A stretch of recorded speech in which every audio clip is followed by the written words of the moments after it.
virtue signaling is a big thing that gets tossed at me and stuff. And I'm just like, no, you don't understand. This makes you lose fans when you take a stand and say, abortion legislation that they're pushing is legislated by dudes that don't understand abortion. I know one day my youngest will be like, read these things and be like, Dad, were you a little bitch? Did you say anything? I mentioned this on another show, like on and off. I've been a pro-choice escort where you're a bouncer at a women's clinic. You just stand outside. My mom made me do it back in Portland in high school. And she asked me, she didn't make me. I've been an escort, it was like, but they were all women that I knew. Yeah. I've been there too. I'll say it. I've been there too. I've been there as a customer. But, but it's confession time. Welcome to Tank Top Talks with Matt Braunger. I am your host, Matt Braunger. Tank tops are ridiculous, but they feel good. And the reason they feel good is because they're ridiculous. I'd also like to add, it's impossible to take yourself seriously while you're wearing a tank top or anyone else seriously when they're wearing one. So it's how we'll come together. Ron Funches, let's talk about your tank. Fruit of the Loom or Hanes. Nice. Would be my guess. That's good. Just found it in my closet. It was the only tank top that I saw. That's great. I thought I had perhaps one other tank top that was merch of mine. Okay. But I didn't have it. So it just came to this classic, which I think was probably an undershirt for a suit or some type. But I think I disagree with your... people in tank tops sometimes take themselves very seriously. You know, that's true. I thought about it. There are this, your hardcore dudes. The idea for this thing did come about because I kind of like the 80s aesthetic of like Roadhouse with the hardcore dude that's wearing a tank top tucked into pants. Like that's always like the guy that he has to fight at the end kind of thing. That's his look. Okay. The crazy guy. So yeah, there are, the jock types for sure that take themselves, but I just feel like mobsters. Tony Soprano, he's true, the king of tank top. And his undershirt in the morning or afternoon when he wakes serious. up. Very seriously. That's true. I guess what it comes down to is more like talking one-to-one, sitting in chairs, But I guess if you did, and this does have that kind of mobster basement element with the side wood room slats. at the bada bing. So it could be. We could be two guys just waiting to be killed, tied up in chairs and stuff. Yeah, so, the bada bing got on hard times, and now they do podcasts. And they had to take down one of the stages. They had to pivot. Yeah, but I'm glad you took the tank top out and came and hung with me because we needed to talk.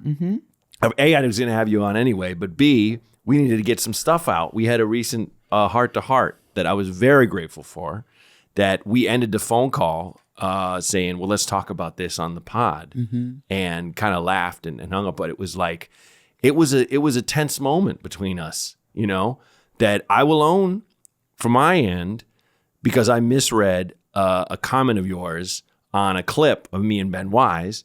And I wouldn't say I said misinterpreted.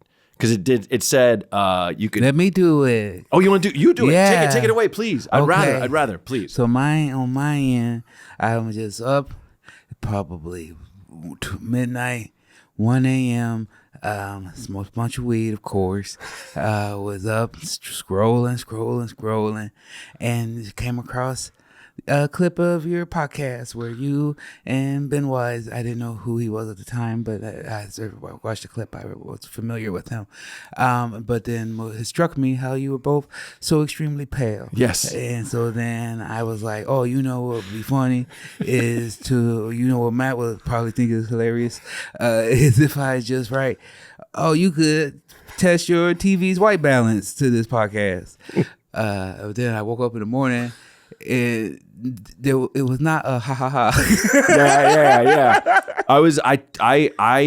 I interpreted that as just you basically saying you only have white people on your podcast because you could measure this podcast rather than this podcast episode, this podcast clip. But it's like I really wish it's one of those things. I was like, it made me mad, and I wrote what I wrote, which was, man, this I don't like this. I've had this person on, which was whack from my end anyway. But then I was like, I'm just hoping this isn't the Pot shot. Pot shot was the word. Thank you. That I thought it was, that it feels like.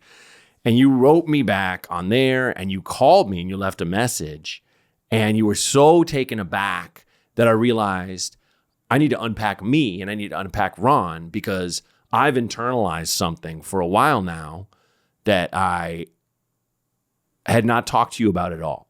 That I felt that every time we'd hung out together, just you and me, it's like old times all the time. But you bring a third in that we don't know. It always felt like you would make, when they'd say, oh, you guys go way back, you'd make it a point to go, yeah, but I'm doing way better than him. And I was like, huh. And you have a subtle delivery that sometimes I'm like, does he mean that for real? And the only thing I wanted to get to with this whole thing is that I wish I would have just pulled you aside and gone, hey man, that hurts.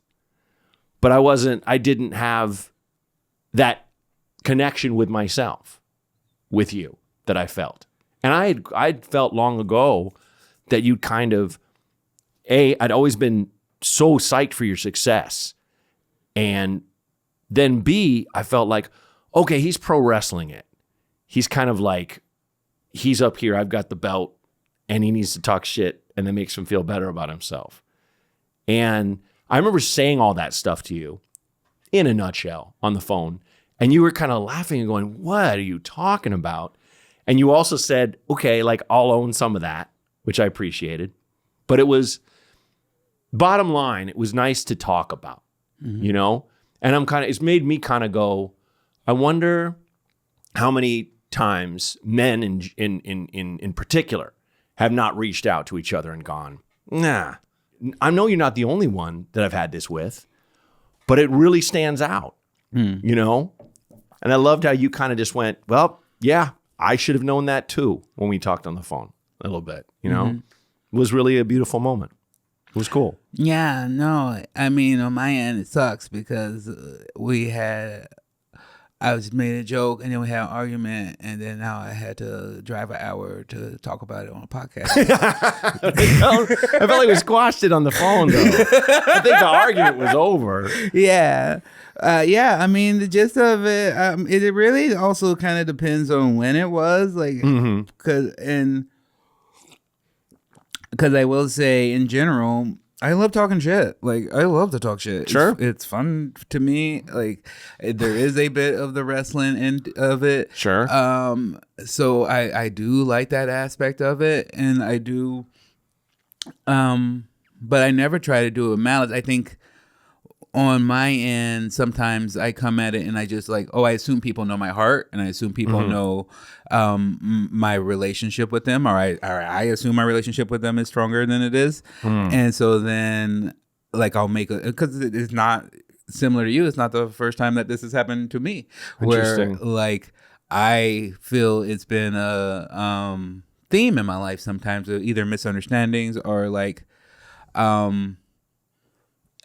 I just don't think like the circumstances around me change, but I don't really change. And I think sometimes people don't really know how to handle that or see that because I just keep talking shit, you know? And I don't want you to stop because we both talk shit and talk shit to each other and shit. But like, I like looking back, you know, my earlier days in LA before you got here, it's one of those things where there were people I had relationship with that kind of dissipated after a while. And I would kind of, at the time, in my mind, I was like, well, fuck them. They don't want to be my friend. That's cool. But it's like, looking back, it's like, yeah, you know, I might have been an asshole to that person. And I don't even mean like making jokes in like a funny way. Maybe just I wasn't there for them or I wasn't, you know, like it's, The reason why I was so happy about this conversation with you is because it was one of those. Anytime you feel like you're done with your blind spots, at least me, I will always find a new one. Oh yeah, I'll always be like, well, fuck, wow. And I remember talking to like that whole day after we got off the phone, I felt a weight off me, and I was talking to Kara, and I was like, I didn't realize how much I'd just been carrying this shit with me, you know, with like. I told you when I did that show first time back from the pandemic, and I did an hour outside, and you did a drop in. Your set was so funny. That bit about Hulk Hogan saying the N word. Can't even use it anymore because he's dead. Because he's died. Yeah, stupid ass that guy. But you were like, man, I used to look up to Braunger. Now I do it better than him. And I was laughing and clapping. And then you were like, but we used to look back. We used to do this open mic and watch him be like, oh, he's from here. We can do it too. And then you were like, it was this thing where you were high and your brain went somewhere, like you were going to find something cool to say that I'd done, and it went away. And it was that thing where I was like, me looking at it was like, if he was writing a novel, it'd be like, that guy has done nothing. I saw him on TV once and now he's gone. And I'm like, I'm over here. So it was one of those things where looking back, I missed an opportunity to talk to you after the show and be like, hey, you couldn't think of anything I did? You know what I mean? And even that is me being selfish.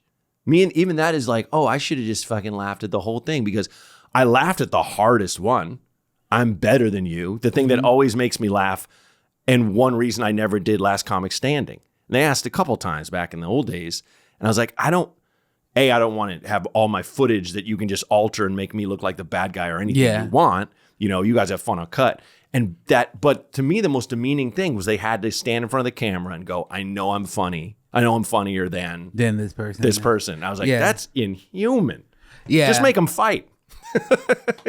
Yeah, I mean, probably some of that is me being an asshole for sure. Like, and some of it is just that I'm very competitive in stand up. And whenever it's like, because it's a mix of things, and some of it is like me assuming the other side, and that's on me.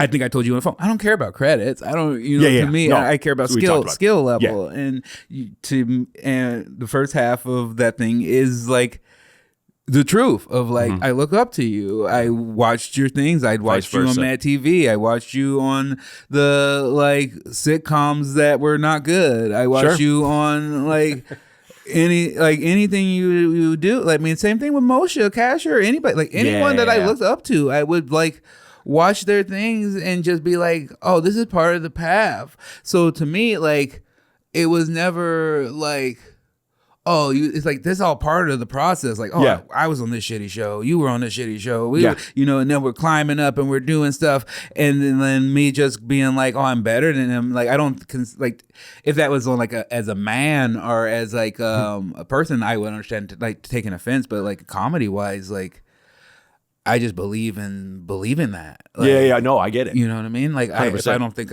people always are like, who's your favorite comedian? I'm like, it's me. Like, I'm no, it's funny. Yeah, it's like I always the analogy I always draw is like when people are like, oh, is there anyone's career you would like? And I'm like, mine. Yeah, I want mine as good as it can be. Yeah, I don't want to jump into John C. Reilly's body. No, and live his life, whatever problem. I have my own problems and all that jazz.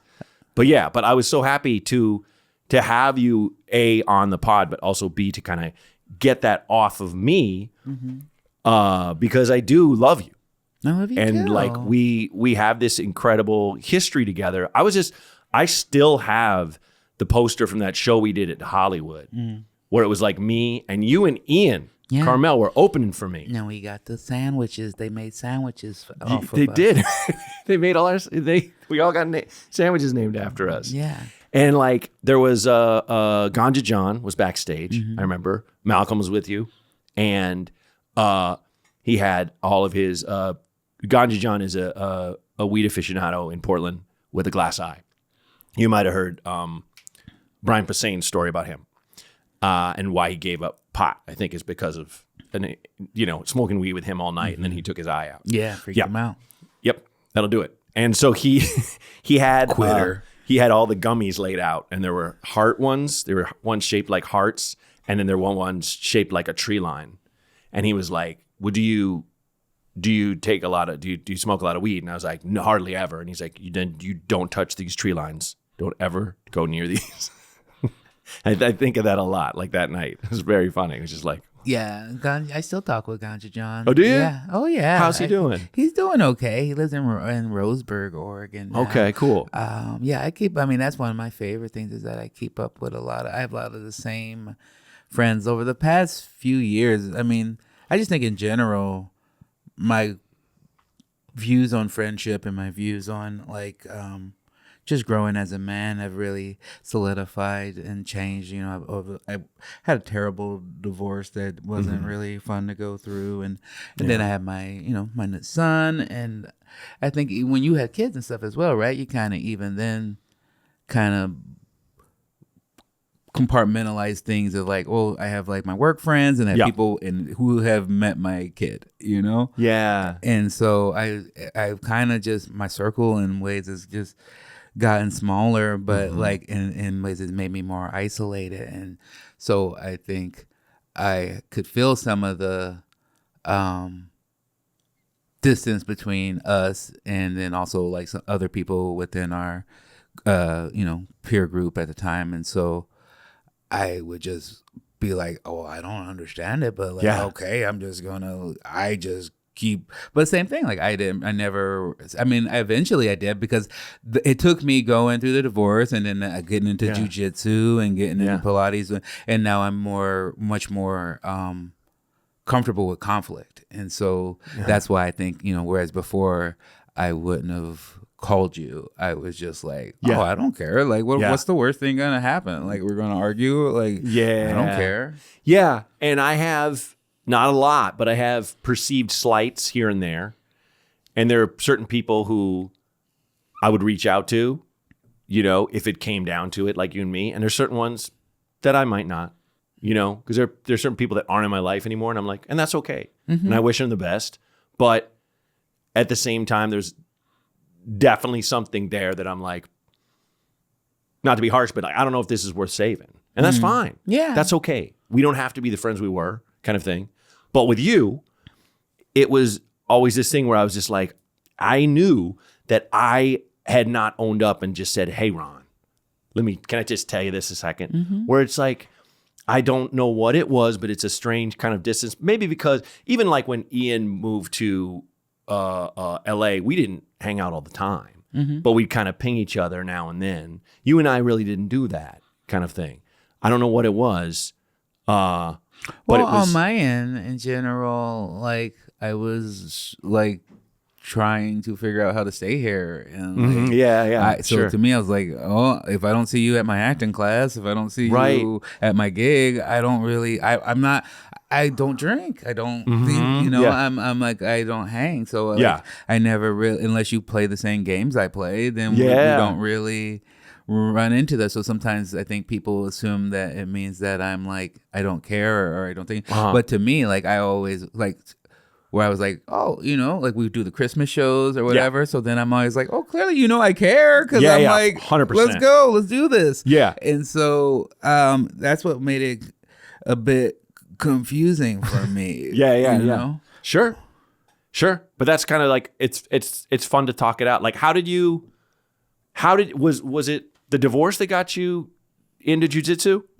Yeah, the divorce and Freddie Prinze Jr. Okay. Yeah, he came on my podcast when I did a podcast, and just a lot of people talk up jiu-jitsu, but the way he brought it up was just very spiritual, and he talked about it in ways that it helped his acting and things of that nature. So, and then I met with his professor Jay Zabalos, and he's just been one of the best parts of my life. He's just like, when I went in there, I was just like, I had put on, you know me, so like at my heaviest, I was like 370 pounds.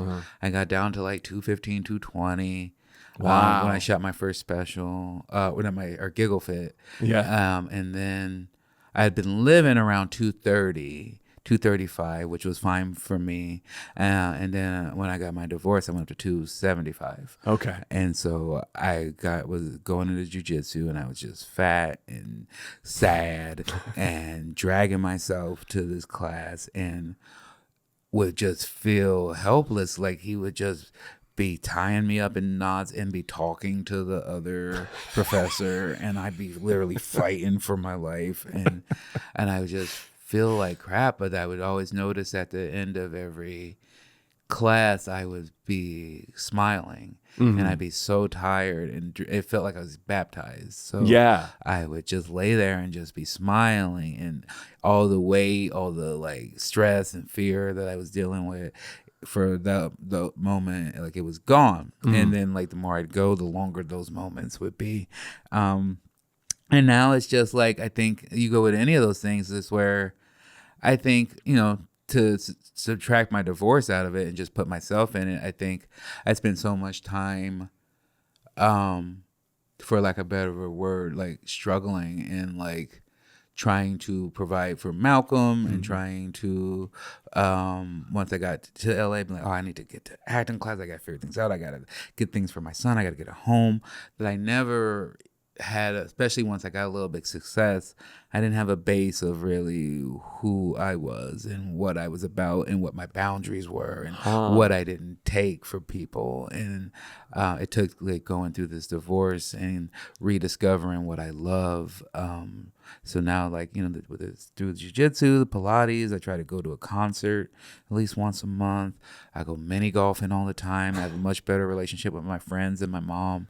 I feel like so much more solid over the last couple of years. So I think it was a good time to like reach back out and talk to you. So that's my thing. I'm like, if it was 2023 or 2022, I probably was just an asshole and was saying things to you that I wish I could have said to my ex. You know? Yeah, right. Well, that's it. Not it. We're always, you know, deflecting where it's time to, like, I have a built-in thing for my anger problem, which is a child, where it's like she's a sponge. She's gonna watch anything I do.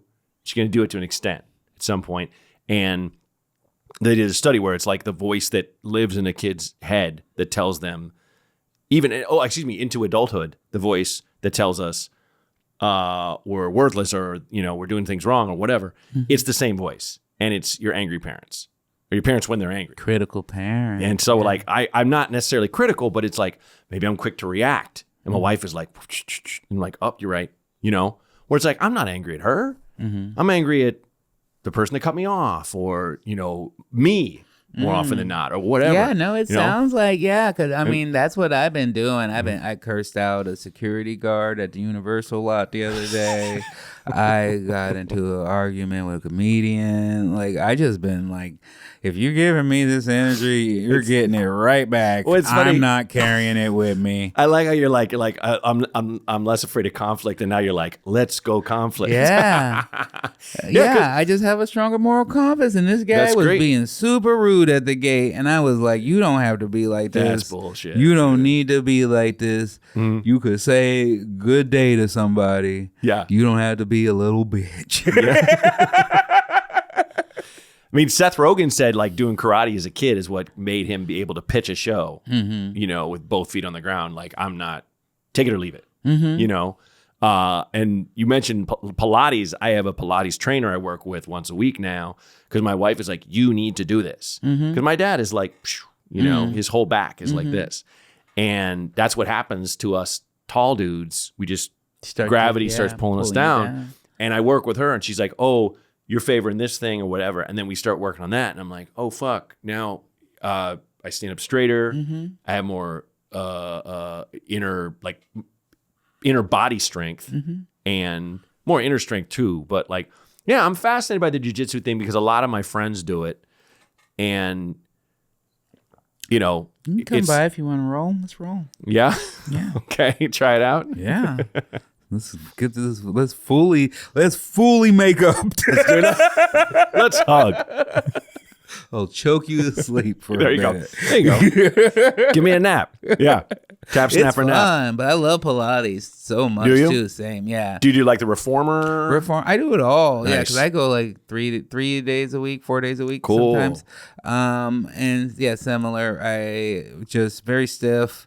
My like general day is either hyperactivity or no activity. Right, yeah. And so it was, and then a lot of the traveling, as you know. So, Yeah. when I started seeing a nutritionist for a little bit, or I still see her actually. Her name's Robin. She's great. She recommended Pilates, and I was hesitant, but then I tried it once. Was like, oh my God, it hurt so much. Yeah. So difficult. Took a nap, woke up, moved my ankle. It cracked in a way that just felt so good. Yeah. And then I was like, oh shit, I'm going. Now I gotta go. Yeah. And now, I go all the time. And now it's one of my favorite road things because sometimes I don't really, jiu-jitsu is one thing, and it's a lot of trust based. Like I trust my professor that even if he does put me in a position where he can choke me out, that he'll let me go. And so I don't do that as much on the road. But Pilates that's one of my if I'm doing a 3-day or a 4-day road gig, I like to find a Pilates studio. Yeah, I do too. I use a thing called Class Pass, and I'll find like a spin class, or I'll find maybe boxing, or I'll find like, yoga, but I do like finding Pilates. But it is funny when you play a place like, Batavia, Illinois, or Ann Arbor, Michigan, or something like that, a place where there's a lot of white women, and you try to look at Pilates, booked. Where I'm just walk by the class like, yeah, they got some fun ones. I went New York. I went to a good one. Oklahoma City had a fun one. oh really? Yeah, Seattle, of course. Yeah, sure.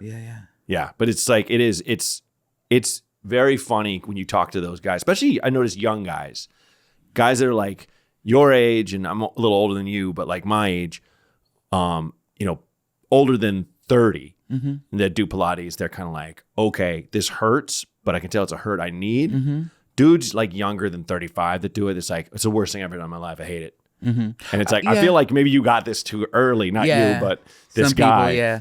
I have some friends, like I try to make my openers go with me whenever we do it on the road. So I've been getting some of my younger friends. My friend Dayton Bissett, he's like 23, and now he likes Pilates because of it. So that makes me happy. It's really fun. And I don't know how you feel about this. Maybe something we can talk about. It's just like shifting from being like the younger kids in comedy to being a mentor and taking people out and teaching them, because I just remember for me it was like people like Dwight Slade and you and like Moshe and those people who taught me how to go on the road in a way that was fun, whereas when you first start, you meet these pirates who are like, we're doing these bar gigs. I'm going to try to sleep with the bartender. And then like Dwight Slade would be like, we're going to a museum and we're going to do this. And I was just like, so now it's really fun to be in the position to like take people on the road and be like, oh, you're coming with me to Pilates. We're doing this. Yeah, this is it. You have to fill the hours. Yeah. I call it stay out of the hotel room. Stay out of there. Like after the show, go watch TV.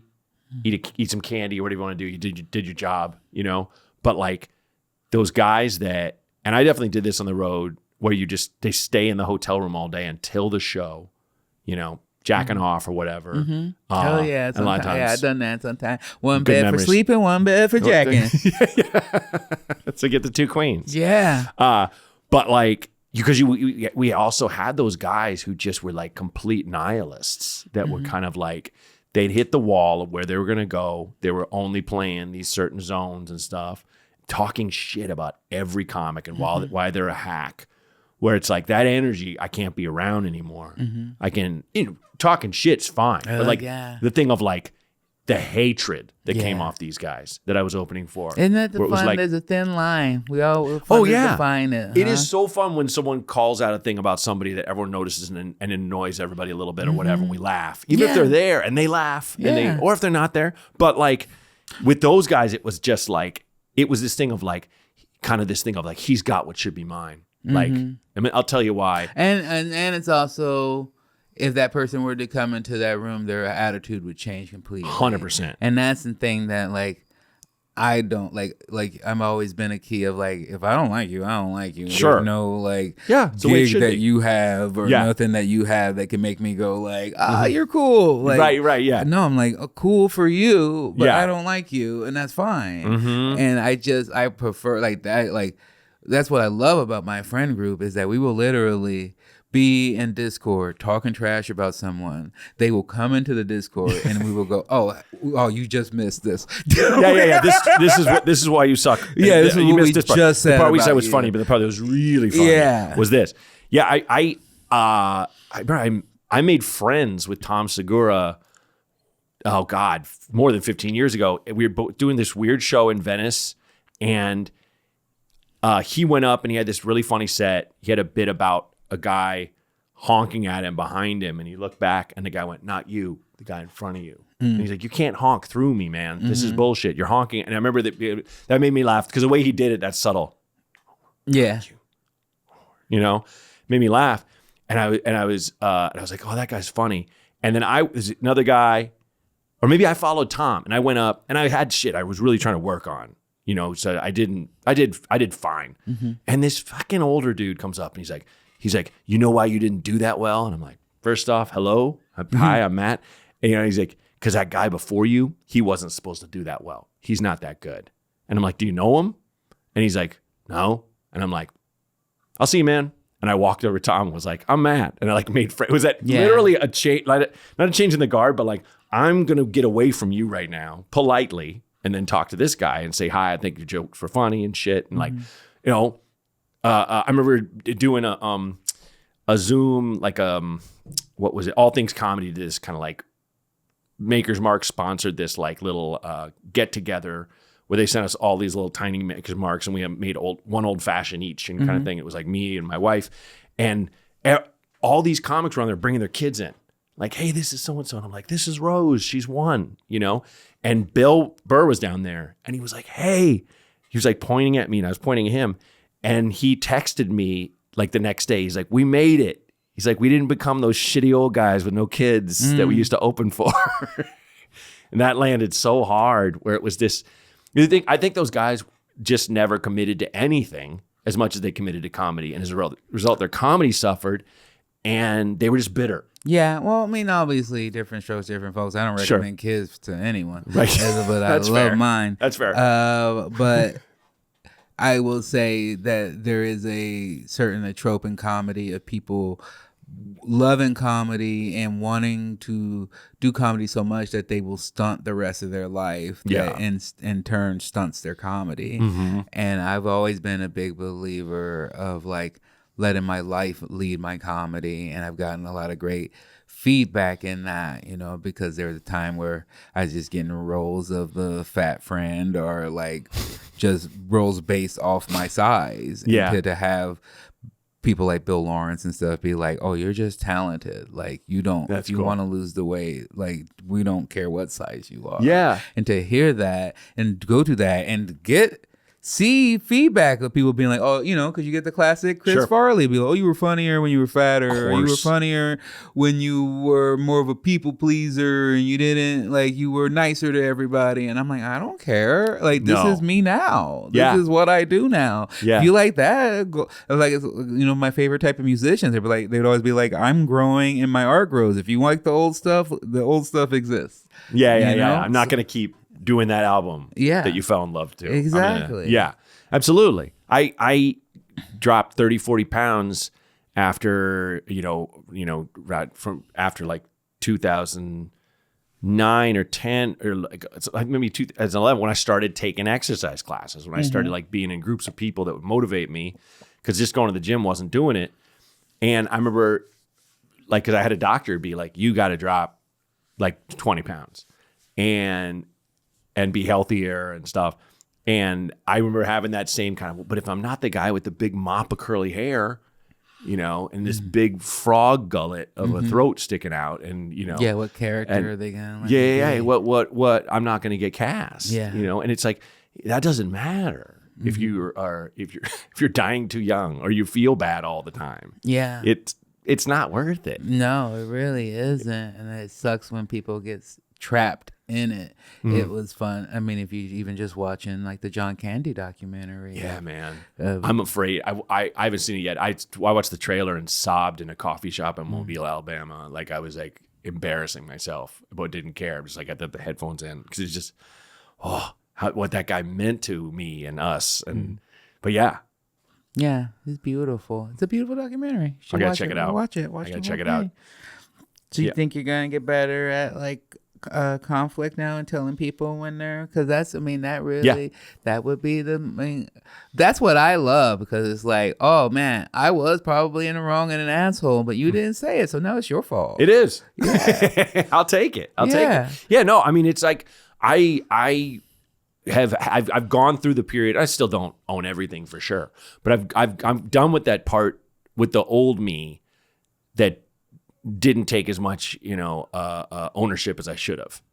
And speaking of weight coming off me, one of the biggest things was in terms of when I look back, and I used to get mad for not getting this part or that part or the other part, or reps I used to work with, that I worked with some pretty shady reps at some point. But I also go, yeah, but what could I have done differently? And let me just learn from that. Let me not go, man, if I would have. You don't get mad now? I still get mad. What do you mean? I get mad all the time. I get mad at stuff really done to me, for sure. If you like movies and shows, like, don't be an actor, because like anything I audition for and I don't get, if I want, I'm like, I can't go see Fuck it. it. This That needs whole to. last 2 summers, I'm like, I can't go see nothing. I can't go see Superman. I love it. You're going can't through see Zootopia. Can't see nothing.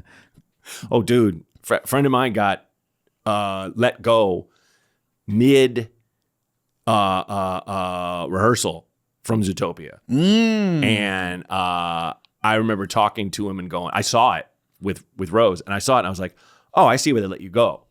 Like, you wouldn't have worked, because they were rewriting the character as they were going, and they were just like, and he was, I mean, oh yeah, and he'll never see that character movie. that I auditioned He'll for, never see that I movie. was like, oh, they didn't go for what I would have been at all, so it's fine. Well, I definitely subscribe to the Walton Goggins philosophy. I'm going to give you the Walton Goggins version of this. Yeah. You don't want it. Yeah. I'm going. Yeah. And that's fine. Oh, I love that. Yeah, Yeah. that's been a big shift for me too. I mean, that's a thing I love about acting, is that it will, because of the rejection and because of all the things, it taught me to, I used to take every audition and be like, all right, sure, I'll figure that out. That doesn't seem like a character. That's not my skill set, but I'll figure it out. Yeah. And then at a certain point, I just talked to my manager and I was like, I go, my product is unique. And if it doesn't, I remember there was a project for Kevin Feige and she really wanted me to go. And the character was smarmy, like aggressive.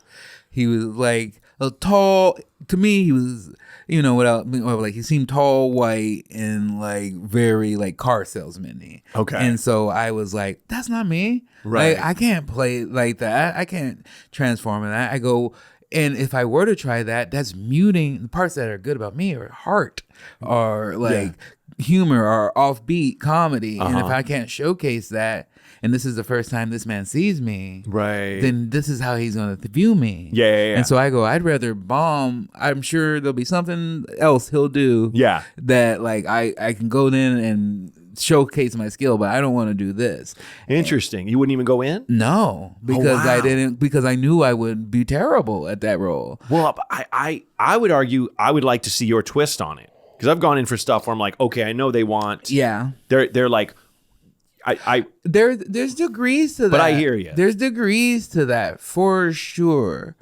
But then there's sometimes, like, especially because I write and I do things, but you can see if I can see what they want, and be like, okay, I don't provide that, Right, then right, it's a right. waste of both of our time. Yeah, you're like, the thing I'm gonna do, it's just not gonna fit. Yeah, because I've tried that one time before, where I did still go. I had this audition to play the brother of the lead character. And I made it to the callbacks to where they were picking the last. So when it gets down to 3, you and 2 other people. Oh yeah. And so, normally you don't ever see those people because they space out the auditions. Right? Sure. Yeah. They had fucked up the scheduling on this. You're all So, sitting there. It's all like a 3 of us are sitcom sitting callback there. now. Yeah. So all to play the brother of the lead character. Oh man. But I look over on the left. I won't say their names, but both wonderful comedic actors. But there was a big difference between. Yeah. That's funny. They happen to both be white. That's funny, So I dude. was like, ooh, they might. So I still went, and then I go, well, either you guys got a lot of rewriting to do. Yeah. That's funny. Because I mean, you've had that too, where you I'm sure plenty of times where you've gone in for the you test for the sitcom and you sign the contract right there, and then they take the contracts and you're sitting there and there's 4 or 5 other guys and you're all going for the same part. I used to walk in, the amount of times you used to be like me, Will Sasso, and 3 other people, and I used to walk up to Will and go, "Fuck you, man." I used to like jailhouse him, but like, you know, fun. But it's like, it is that thing where I'm like, we should all go. Will's gonna get it. Let's go, you know. But it's like, I'm just gonna do my spin, you know. Yeah, that's what it works for me. Is I tend to people who want me. They don't. I don't really, you know, take a role from that somebody else was gonna get. Right. And like, my wife was one of my best acting teachers, in that I used to work these parts, and then she'd be like, "Oh, do you want to run lines?" And I'm like, "Yeah, would you?" And she's like, "What is that voice? Why are you standing like that?" And it was this thing of like, you're doing something you're seeing here, but I'm not seeing this here. I see you. You should do the you that is this guy. And she was like, "Honey, you're not Christian Bale." And I was like, "Oh shit." And it was the thing at the time. It was like, "Oh, that kind of hurts," and again, it doesn't. There's a reason why Christian Bale is Christian Bale. It's very rare that you meet an actor that's a chameleon like that guy. Yeah, no, I learned that. And that's not me.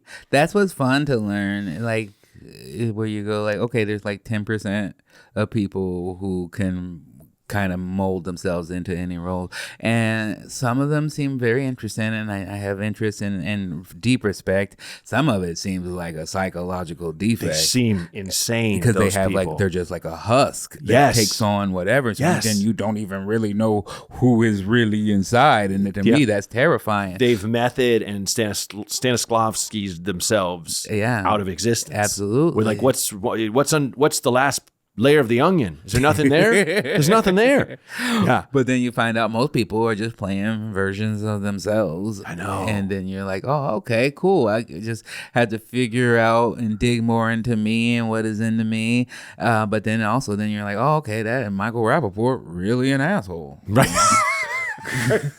It's wild. It's wild that, oh God, man. And anytime I get to, if I post something political, I try to make it funny, always, because that's like nobody needs, you know. If you follow me, I'm probably preaching to the choir. You might agree with me on a lot of issues, but B, you know, I'm not the one to scream "wake up, people" into the camera, and God, he really thinks he is, and he's really wrong on a lot of shit.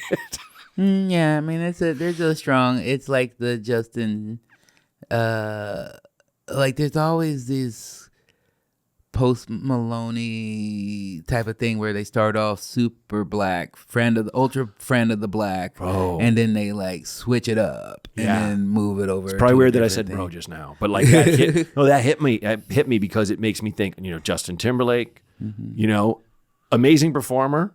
You know, I know you guys were in Trolls together. Yeah, you know, and but he did that Man of the Woods. He's like, and it's this thing of like, I'm going back to who I am, and it's like, well, the thing that you should at least mention that the thing that kicked you into the stratosphere was black music. You should mention that. Post Malone doesn't ever talk about it. Somebody went through the whole list of them. You know what? Because I actually kind of like Post Malone and Justin Timberlake. I mean, they're both talented as shit. Don't get me wrong. But I found the ultimate person to call this. Okay. It's the Kid Rock effect. Oh, yeah, fuck. That's the one, isn't it? Yeah. I had his first album in high school with Yodeling in the Valley, his song about eating pussy. And he had his hair in like a shitty version of a flat top, like from Kid and Play or Big Daddy Kane. And then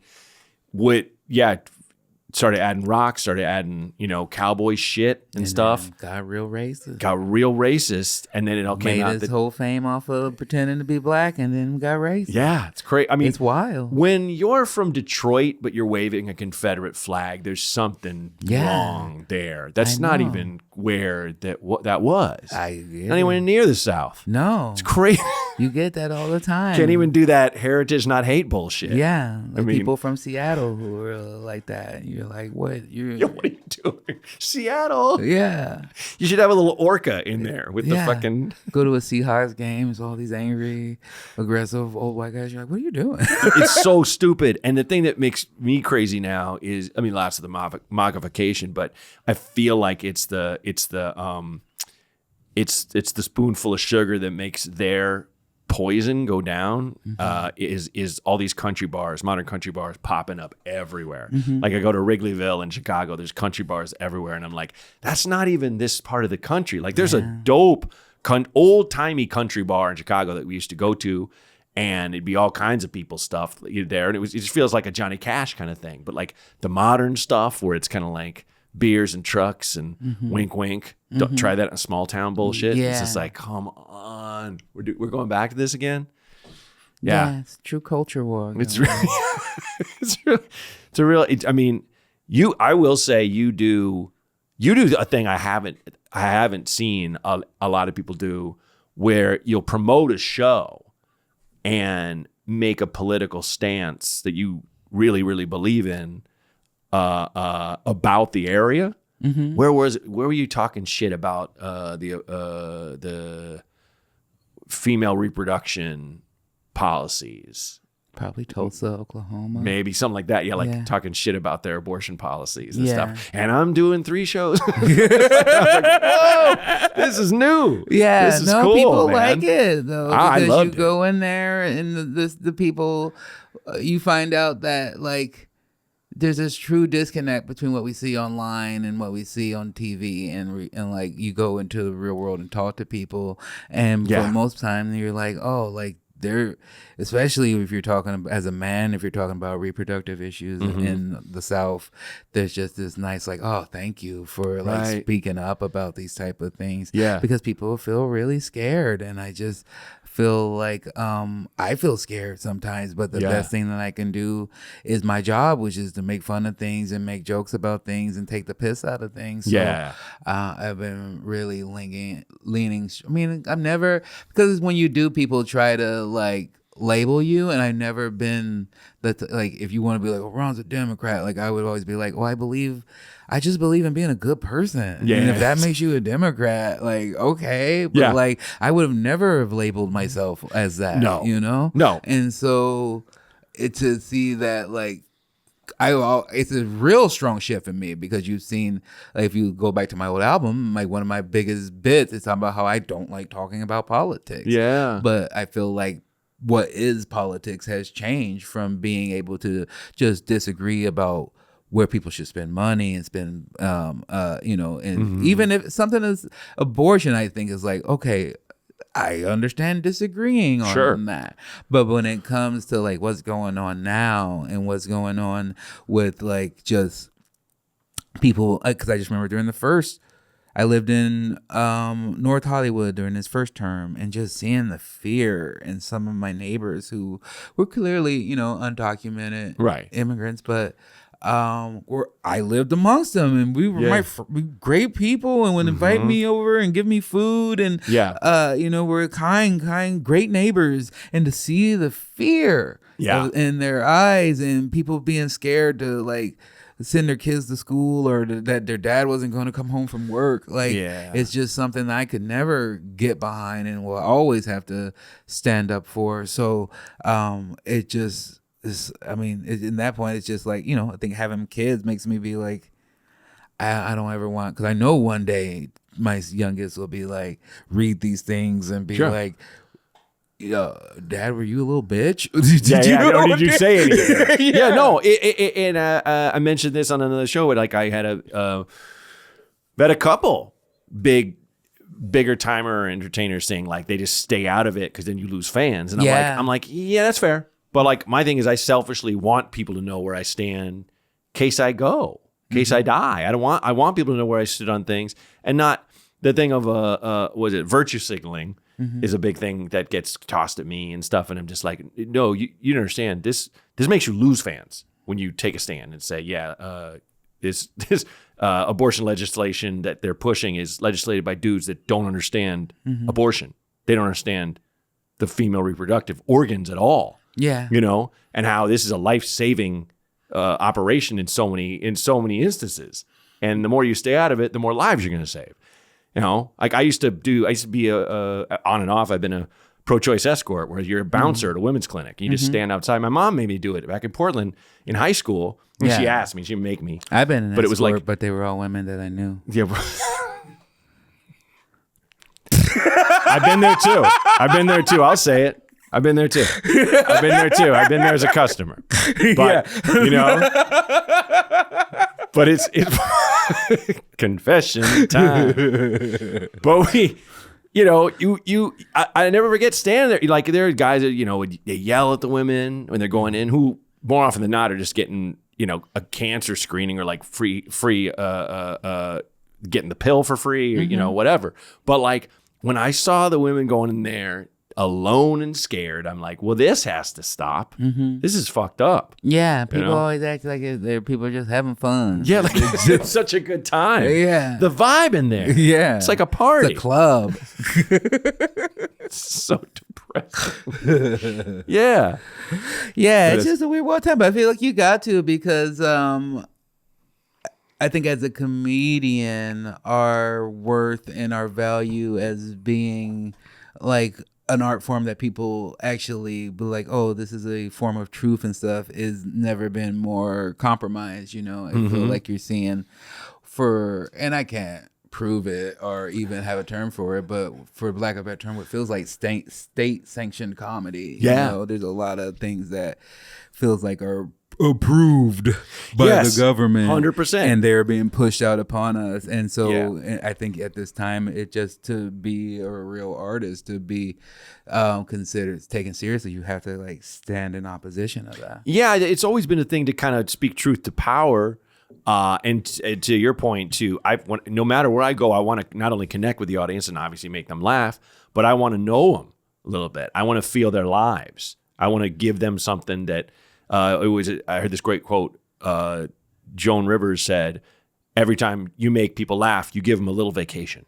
And I know people have hard lives. I know people are dealing with all kinds of anxiety and shit, and I want to give that to them and stuff. But at the same time, I know they don't want me up there bullshitting and doing what a lot of comics do, is like a wink, wink, nudge, nudge. You know, I'll make a joke about how, you know, like just saying like vaccines make you the R word or whatever, but using the actual R word. That'll get a huge laugh. There are people clapping, and I'm just like, that's just pushing a shitty lie that'll get a cheap laugh. Remember, there's a comic who back in the day, when we'd invaded Iraq, or right before we were about to, ran on stage and was like, you know, gas is at the point, like, you know, $2.50 a gallon, which is high at the time or something. $2.50 a gallon, bomb the fuck out of those, raghead. And it blew the room up. People were like, yeah. And it was like that, even that thing, I was like, ugh. I love a laugh. I love to crush. There's no better feeling in the world. You feel validated. You feel like everything you've done, every mistake you've ever made is washed clean. For that night, you know, you feel like, you know, that's why, I mean, quite frankly, why we used to drink so much after shows. Just want to keep that feeling going. I don't want to lose this feeling. I don't want to lay in bed at night and remember it's just me and all my problems and all the shit that's banging around in my skull. Yeah. Because I had this feeling that made me feel so good. But I can't cheapen that. Therapy. Yeah. But I can't cheapen that feeling. I can't write shit like that, you know, frankly, I don't want to say it oppresses people, but it curves minds the wrong way. Yeah. And I think you can make jokes about anything. But it's just like, I'm also like that thing, that wink, wink, nudge, nudge. Like, you know what you're doing. Yeah. You know how fucked up that is. Well, yeah. A lot of it's just, I mean, it's hacky. And it's corny, a hacky. And it's just like, you're just writing, you're not doing anything new. You're writing to the lowest case denominator. And I love pushing an envelope or having people disagree with me, which has been a big shift for me, because there used to be a time where I would sometimes write jokes and then I'd go, oh, people don't want to hear this from me. Yeah, this isn't my style. And then I had to just stop and go, well, you thought of it and you think it's funny. Yeah, try and it's what you really think. So why don't you say it? Yeah. And I it would sometimes go very poorly, and a lot of times because I would be very scared, and people could read it that I was scared to say it. Yeah, they can always tell. But the more I try things and more do things more, I'm like, man, I love this avenue of like sometimes presenting arguments that I know the majority of people are going to disagree with, and then seeing if I can sway you to my side. It's really fun. And I learned that from when I did a pro wrestling match. They really shifted. It shifted to. Because I was always used to like just mining for laughter, but when I got hit and fell and they go, ooh, I was like, oh, I like this. I like manipulating all types of Interesting emotions. And so now, like in my, I just shot my special and like my closer, purposely like I build all this trust and then I purposely kind of try to destroy it. That's funny. And get people to see if they're going to turn against me. That's and funny. sometimes they do. Yeah. And then I wrap them back around and and re-reveal the like, you know, the magic trick of it. And then they're like, ah. And I had a lady who had seen me since I had been doing comedy for 5 years, and she was like, she had first time she saw me tape a special and she had never seen the hour, and so she was like, I was sitting back and I was watching and I saw people talking to each other and I wanted to lean in and explain to them. And I'm so glad I didn't, because then when you revealed it, That's it cool. really fucked them up.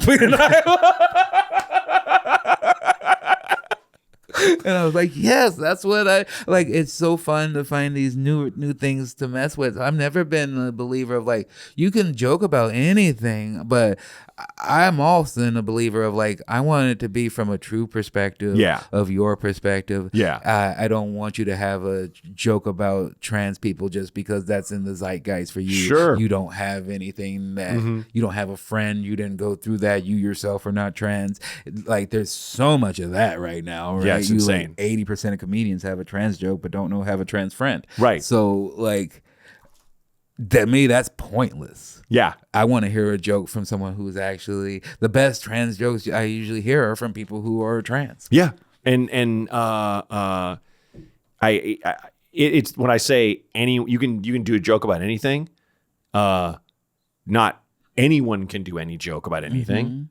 There's someone There's layers who can do that levels joke to it. who Like would be so Anthony much better at doing Jeselnik, that joke. Yeah. But, you know, I mean, Anthony Jeselnik, like, I love him, but he's just doing, you know, Dark Jack Handy. That's all he does. And it's great. And I can watch an hour of it, and it's really unique, and that's his lane and shit. You know, but he needs to stop talking shit, because he's literally taken an SNL writer's style and ran with it for 15 years. Who was he talking shit to? Joking. No, I love Anthony. I love how opinionated he is. And it's like, and I love kind of finding that in me and going, oh, yeah, I'm just going to say how I really feel. And if someone doesn't like it, that's fine. Because someone could share an opinion. And I'm working on this much more too now, where I go, man, do I disagree? Doesn't mean I hate that person. Yeah. You know? It's a good point of being 40, I think, and getting older, just being like, I don't have, and one of the biggest shifts in me is that I used to say this all the time, and I thought it was a positive. I'd be like, I like to keep everyone at a distance that I can like them. So some people, they're really close and I like them. Some people, I got to keep you over here, but I still want to like you. Yeah. Then I realized, you gotta not like some people. Yeah, 100%. Some people are just shitty no matter how far 100%. away they are. Yeah. And that's really been a shift in me of being like, I don't have to pretend. No. I don't have to like act like I like you just because other people do. Like, I just don't like you. And that's fine. And as long as I'm not talking about your kids or talking about or stopping you from making money and you don't do the same to me, then that's fine. That's fine. Yeah. Absolutely. Yeah. I reached the point when I was younger was just like, I didn't say, oh, that song sucks. I go, well, that's not for me. That's all. You know, me and Will Miles are talking about that. One thing we see ourselves is kind of like the chill older guys, because people will throw on rap music that I didn't even know what the hell it is. And I'm like, but that's cool. That kid loves it. He loves it. That makes me happy. I don't want to hear that song anymore. It's kind of giving me a headache. What's the last new rapper that you liked? Last new rapper I liked? Newest rapper you can think of that you enjoy? Who do I have right now that was just listening to? I was just listening to, well, this isn't rap. I was listening to White Reaper in the car, and they're like kids. It's like a rock band. But I was listening. It's funny. He threw out, he was like Playboy Cardi, and I was listening to Playboy Cardi, and I was like, oh, this is cool. This is different. This is not my jam. But then I was in a record store, and it was like the 5-year anniversary of the Playboy Cardi album. I'm like, he's been out for 5 years. No, Playboy Cardi's been out for a while. I was going to say, that's not new at all. That isn't even new. Who's your newest? I don't even know he's that new, but he's more underground for sure. I love this guy named PFB, the Pac-Man. Okay. He's really good. I got to check that out. He's very funny. Okay. And that's but he's also just a great writer. He's not just funny. He's a great lyricist. But nice. He'll drop a line in the middle of a song that'll just make you laugh out loud. Nice. I'm always big into that. Well, we got to wrap up, but okay. Is there anything you want to plug? New special, you said. Sure, I got a special coming out next year. Who knows where and who knows when. So look out for that. Just follow me on YouTube, especially. My old YouTube got hacked, and so, which was a good experience because I had it for 10 years, never cared about it, and then lost it and felt so bad about it. Focused on my new one for a year, and now I have the same amount of followers in 1 year that it took me 10 years to get. So incredible. I'm focusing on that more, doing a lot of sketches with my friends. We built a little vaudeville crew. I do a show monthly at the Improv Lab that has a live band and myself and sketches and comedians. It's called Funchadelic. Next one's February 15th, but if you just go to ronfunches.com, and then I am on Loot on Apple TV, and then in the new season of The Traders coming out on Peacock. That is the most bangingest plug list I think I've had on the show yet. Ron, thanks for coming on the show, man. I love you, buddy. Thank you for having me. It was fun talking with you. Love you too.